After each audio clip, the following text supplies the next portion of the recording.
আজকে আমরা চলে আসলাম বাসুদেবপুরের কাজের সাইড। আর সকাল সকাল সাইডে এসে জাহাঙ্গীর এটা কি করলো তোমরা পুরো ভিডিওটা দেখো, তাহলে সব বুঝতে পারবে।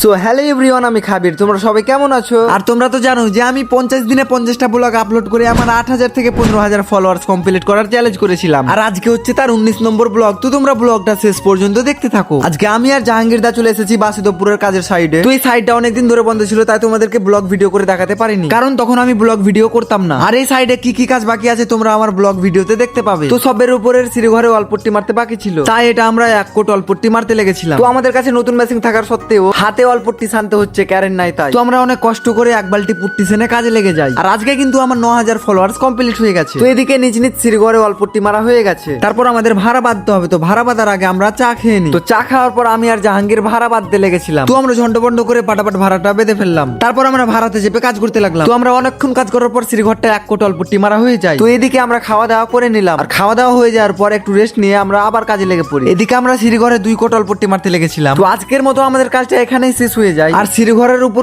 2 কোট অল্পট্টি মারা থাকলো। তো যেটুকু বাকি আছে ওইটুকু কালকে মারবো। তো আজকের জন্য এই পর্যন্তই, দেখা হচ্ছে পরবর্তী ব্লগে।